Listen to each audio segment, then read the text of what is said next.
Ghana, où je vous disais tantôt que il y a un débat aussi au Ghana pour toucher la Constitution, pas pour sauter un troisième mandat, pas pour un troisième mandat, mais pour rallonger le mandat présidentiel de 4 à 5 ans. Donc, il y a ce débat actuellement au Parlement ghanéen. C'est un projet qui a été introduit par des députés, je pense, de NDC.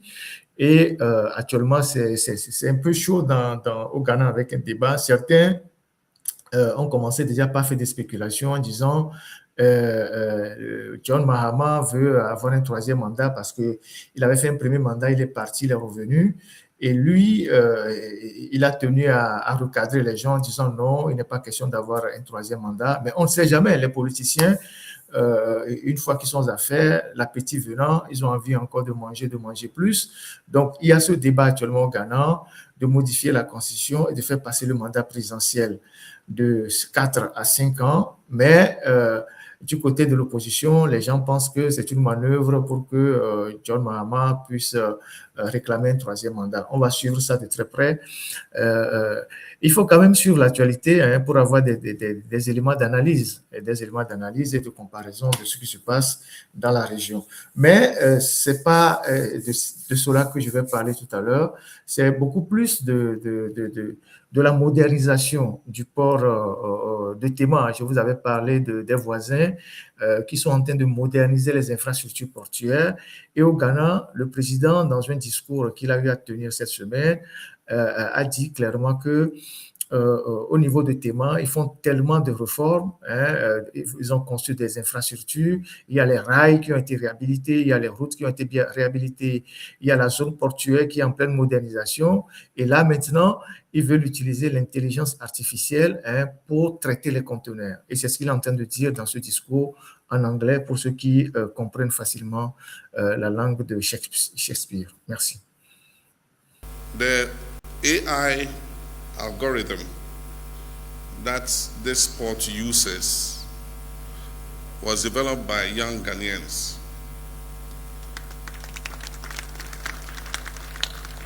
And so this port is an AI port. Algorithms show it how to manage the containers and make everything predictable so that work goes on faster. And so the AI algorithm that is being used at the port was developed by some of our young people from the University of Ghana, Legon.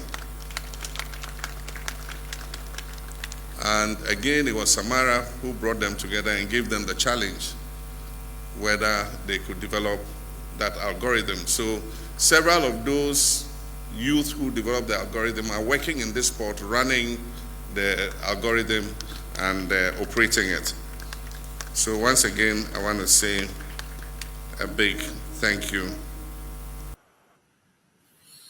Alors, la technique va repasser une deuxième fois ce message. En fait, le président ghanéen était en train de former l'opinion que des jeunes étudiants ghanéens de l'université de Legon ont développé des algorithmes, donc l'intelligence artificielle, pour pouvoir manager les conteneurs, c'est-à-dire traiter les conteneurs au port de Tema. Et c'est une œuvre des jeunes étudiants ghanéens de l'université de Legon.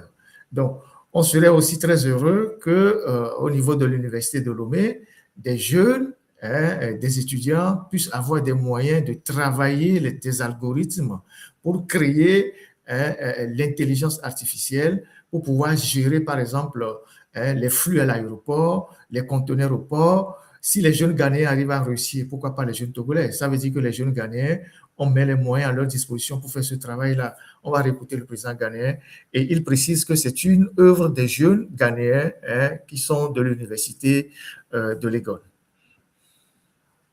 The AI algorithm that this port uses was developed by young Ghanaians.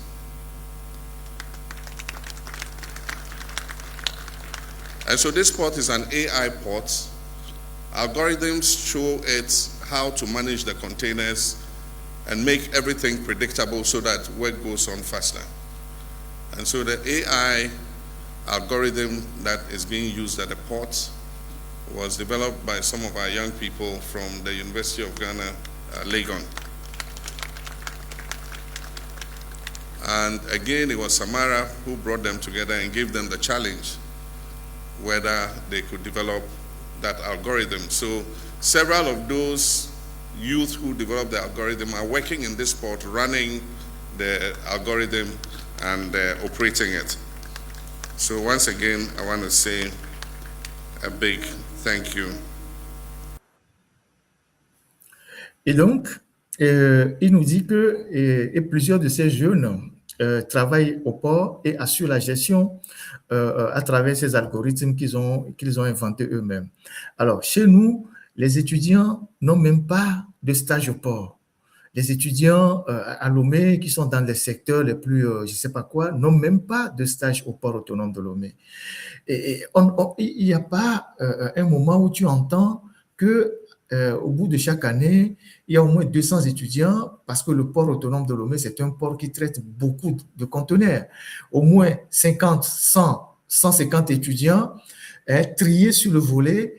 Chaque année, on oblige le port à donner des stages payants, pas gratuits, des stages payants, au moins à 150 jeunes qui arrivent dans la zone portuaire, qu'on essaie de partager dans tous les secteurs, manutention, je ne sais pas comment on appelle ça, traitement des conteneurs, transit, consignation, que tous ces étudiants se familiarisent avec le monde portuaire et que au bout de leur stage de 1 ou 2 mois de vacances, on peut leur donner 100 000 francs par mois et avec les 100 000 francs à la rentrée, ils puissent acheter, je ne sais pas, un ordinateur, je ne sais pas quoi, qu'on leur offre un ordinateur et tout ça. C'est comme ça qu'on réfléchit, on fait avancer des pays.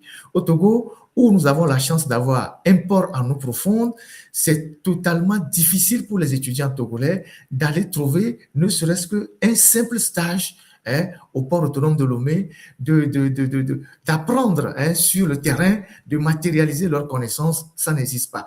Donc, il n'y a même pas de vision. Il n'y a même pas de vision. Voilà au Ghana, à l'université de Legon, les étudiants qui créent des algorithmes pour la gestion des conteneurs. Pendant ce temps, au Togo, les étudiants qui sont à l'université, on les utilise pour faire les renseignements. Vous savez qu'aujourd'hui, c'est beaucoup plus les étudiants qui s'utilisent sur les plateformes pour faire des captures d'écran. C'est eux qui sont dans les lives pour repérer parfois les enseignants, leurs amis qui sont dans les lives, qui font des commentaires, ils envoient ça aux renseignements pour qu'on arrête les gens. C'est beaucoup plus les étudiants qu'on utilise aujourd'hui. On les paie 5 000, 10 000, on leur envoie un peu de crédit, un peu de connexion pour pouvoir espionner leurs professeurs, leurs amis dans les lives, à l'université, signaler tous ceux qui veulent s'organiser pour protester contre le régime, pour qu'on vienne les arrêter. Ailleurs, les étudiants sont utilisés pour faire avancer le pays. On leur donne des outils de recherche, on leur permet d'aller faire des stages, de commencer par choisir le monde dans lequel ils veulent travailler, de matérialiser leurs projets. Si tu es ingénieur, on t'envoie dans des structures d'ingénieurs. Si tu veux travailler dans le droit maritime, si tu veux être juriste dans le droit maritime, on t'envoie au port. Si tu fais dans la gestion économique, on t'envoie au port. Si tu es dans le transit, on t'envoie au port. Et ailleurs, c'est comme ça qu'on travaille les étudiants à choisir leur projet de vie. Mais chez nous, les étudiants sont utilisés pour espionner leurs professeurs, espionner leurs amis. Ils sont utilisés pour être dans les lives chaque jour, pour faire des captures d'écran, envoyer aux renseignements, et puis après, on vient arrêter les gens à la maison. Et un pays comme ça ne peut jamais avancer. Un pays comme ça ne peut jamais progresser. C'est un pays qui a choisi de stagner dans la médiocrité, de stagner dans les antivaleurs. Et voilà pourquoi les autres évoluent pendant que nous continuons pas à reculer.